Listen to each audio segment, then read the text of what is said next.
حمد و ثنا ہو تیری کون مکان۔ السلام علیکم ورحمۃ اللہ وبرکاتہ۔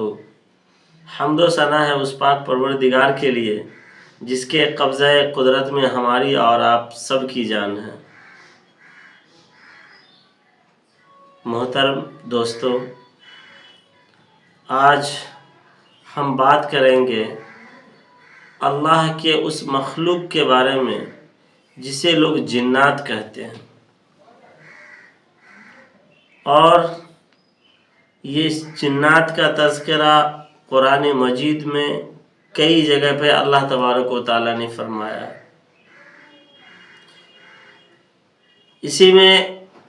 اسی جملے میں آصف آتا ہے، شیاطین آتے ہیں، خبیث آتے ہیں۔ قرآن میں ان ساری چیزوں کا بھی تذکرہ بارہا کیا گیا ہے۔ کئی مقام پر خبیث کا تذکرہ کیا گیا، ابلیس کا تذکرہ کیا گیا ہے، شیطان کا تذکرہ کیا گیا ہے۔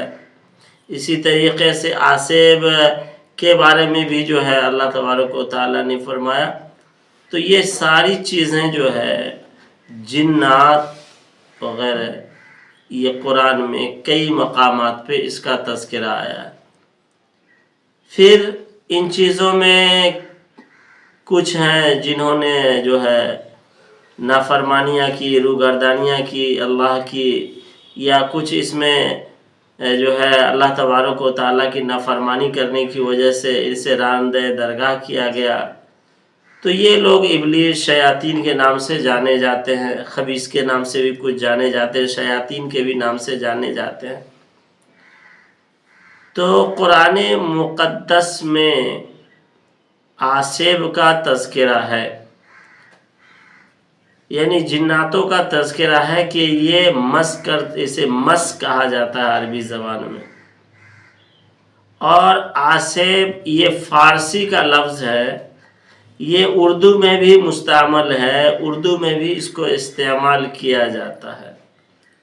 جب آصف کسی انسان کے اندر داخل ہو جاتا ہے یا کسی کے اوپر حاوی ہو جاتا ہے تو اس کے ذہن کو مفقود کر دیتا ہے، وہ پاگل کی طرح کرنے لگتا ہے اور باولا ہو جاتا ہے، خبط الحواس ہو جاتا ہے۔ قرآن مقدس میں اس کا تذکرہ ہے۔ سود کھانے والوں کے زمرے میں جو سود کھانے والے کا جو تذکرہ آیا ہے اور اس کے بارے میں جو بتایا اللہ تبارک و تعالیٰ نے، اس طرح بتایا الذین یأکلون الربا لا یقومون الا کما یقوم الذی یتخبطہ الشیطان من المس۔ اس سود خور کا تذکرہ اللہ تبارک و تعالیٰ نے فرمایا ہے۔ سود خور کا معاملہ اس انسان کی طرح ہے کہ جس کے اوپر شیطان نے داخل کر کے اسے باولا بنا دیا ہو، اس طرح اس کا معاملہ ہے۔ تو انسانی جسم کے اوپر شیطان حاوی ہوتا ہے اور انسان کو باولا کر دیتا ہے۔ فرمایا ایک موقع سے اللہ کے رسول صلی اللہ علیہ وسلم نے کہ شیطان انسانی جسم کے اندر اس طریقے سے دوڑتا ہے جس طریقے سے انسانی جسم کے اندر انسان کا خون دوڑتا ہے۔ پھر اللہ کے رسول کے ایک صحابی ہیں جو اپنا ایک واقعہ اللہ کے رسول کو بتا رہے ہیں۔ وہ اس طرح بتا رہے ہیں کہ وہ کہہ رہے ہیں کہ اللہ کے رسول میں ایک جگہ جا رہا تھا، مجھے ایک آواز آئی، چلنے کی آواز، لگ رہا تھا کہ کوئی سوکھے پتے پہ چل رہا ہے۔ جس طرح سے سوکھے پتے پہ انسان چلتا ہے تو کھڑ کھڑ کی آواز آتی ہے۔ تو اس نے اللہ کے رسول کو کہا کہ میں سنا کہ سوکھے پتے پر کوئی آدمی چل رہا ہے، اور تو میں پلٹ کر کے دیکھا، جب دیکھا تو کوئی بھی نہ تھا۔ تو میں جب دیکھا کوئی نہیں ہے تو مجھے خوف ہو گیا، میں ڈر گیا۔ تو اللہ کے رسول صلی اللہ علیہ وسلم نے فرمایا کہ تمہیں اللہ اکبر اللہ اکبر اللہ اکبر کہنا چاہیے۔ جب تم اللہ اکبر کہتے تو اندر سے خوف ختم ہو جاتا، ڈر ختم ہو جاتا، اور وہ آصف خود بخود ڈر جاتا اور وہ بھاگ جاتا۔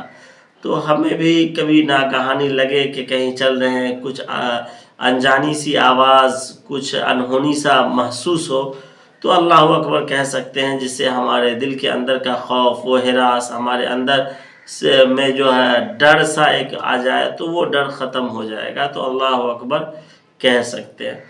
پھر ہم یہ جانیں گے کہ یہ آسیب جو ہے انسان کے جسم میں کس طریقے سے داخل ہوتا ہے، اور پھر اس انسانی جسم کے اندر کون کون سی جگہ کو متاثر کرتا ہے اور کون کون سی جگہ پہ اپنا اثر کرتا ہے۔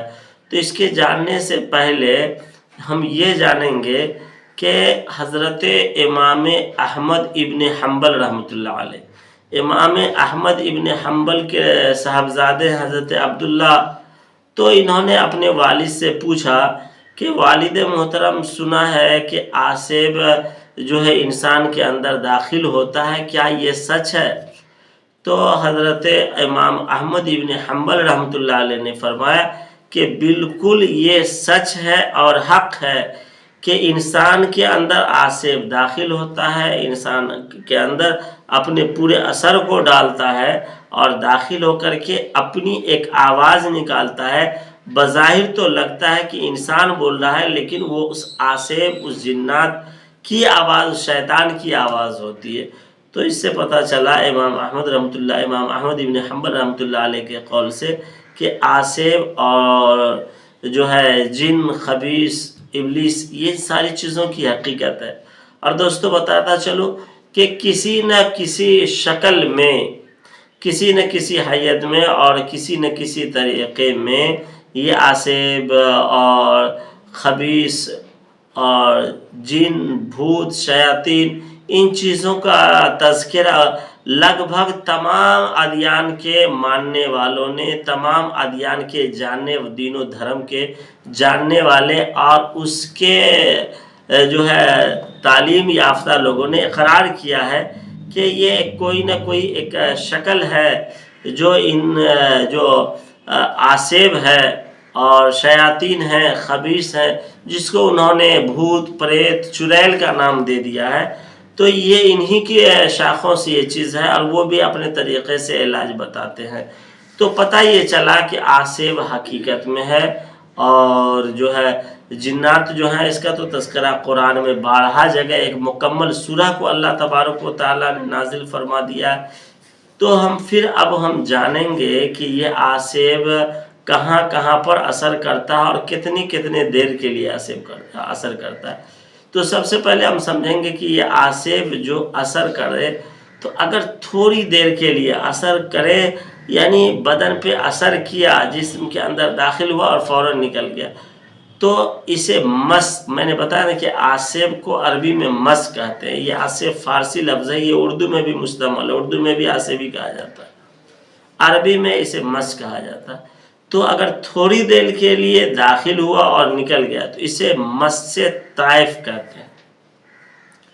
پھر اسی طرح سے ہے کہ انسان کے جسم میں داخل ہو گیا اور داخل ہی رہا، اب وہ انسان کے اوپر طرح طرح کی کیفیت آتی رہی، اس کے جسم کے اندر تبدیلی، اس کے دماغ کے اوپر تبدیلی، اس کے من کے اندر تبدیلی ہوئی، اور لوگ اس کے صحیح مرض کی تشخیص نہ کر کے ڈاکٹروں سے باہر، ڈاکٹروں کے پاس جانا، اس کی دوائیاں کھانا، سینکڑوں کی دوا کھانا، اور اس کے طرح طرح سے علاج ہونا، اور اس علاج سے شفا نہ ملنا، دوا سے، نیند کی دوا سے گنودگی آئی، گنودگی میں سویا رہا، تھوڑی دیر کے لیے دماغ استھر ہوا، پھر کچھ دیروں کے بعد دوا چھٹتے ہی فوراً وہ معاملہ، وہ واویلا اور وہ چلا پکار اپنی آواز میں، کبھی قرآن کی تلاوت کرنا، کبھی کچھ کرنا، کبھی کہنا کہ میں فلاں جگہ سے آیا ہوں، فلاں کو لے کے چلا جاؤں، یعنی بہکی باکی بات اور انہونی باتیں، ایسی باتیں جو تعجب میں ڈالنے والی، متعجب کن باتیں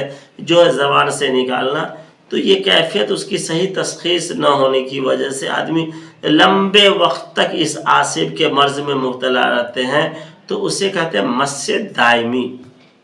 پھر ایک ہوتا ہے کہ آسیب کا اثر جسم کے کسی پارٹ کے اوپر، کسی ایک حصے کے اوپر جو ہے آسیب کا اثر ہوتا ہے۔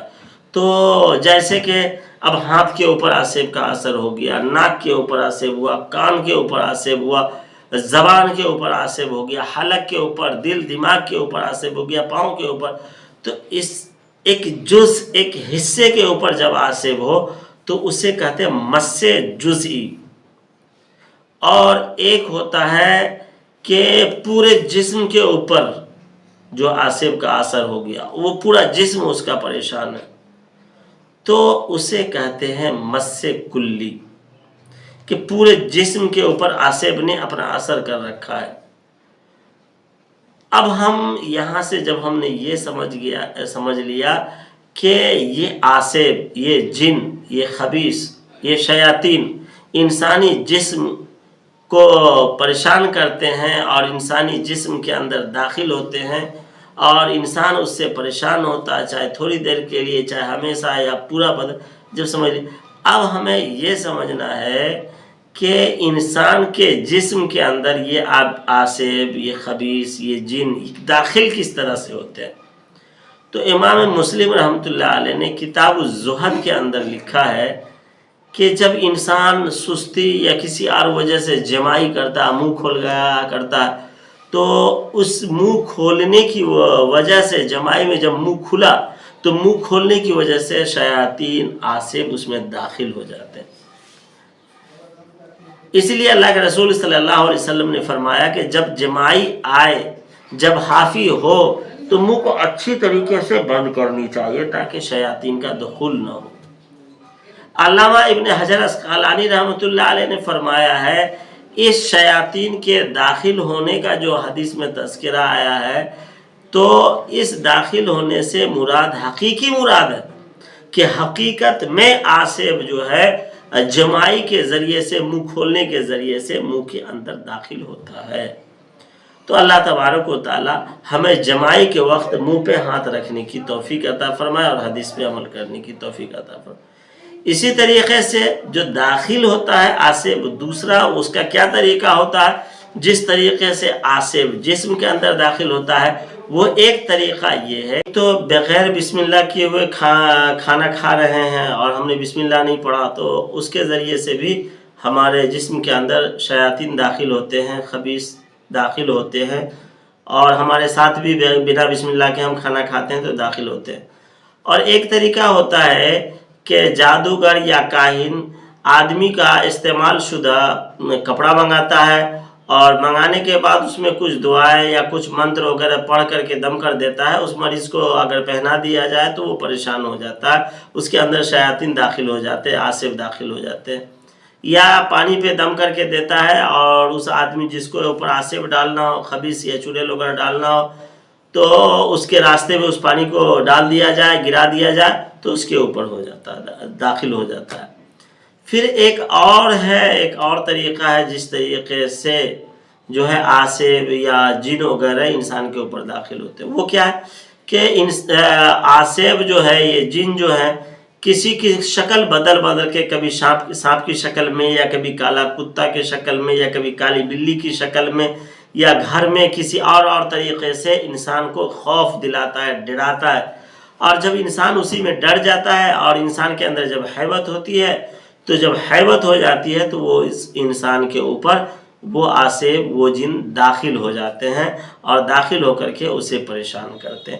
تو جب اس طرح کے ڈراؤنی چیزیں آوے اور انہونی والی چیزیں نظر آوے، نئی چیزیں نظر آوے، تو اللہ اکبر کہیں، اسے ڈرنے کی ضرورت نہیں.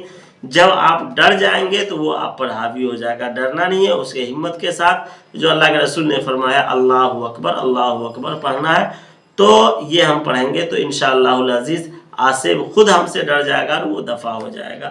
تو یہ چند چیزیں تھی، ان چند چیزوں کی وجہ سے آسیب داخل ہوتے ہیں. تو امید ہے کہ ہم نے اس آسیب، جنات اور جو ہے کیا کہتے ہیں آسیبی چیزوں کے بارے میں ہم نے جانکاری حاصل کی. اللہ تبارک تعالی ہم لوگوں کو ان چیزوں سے حفاظت فرمائے.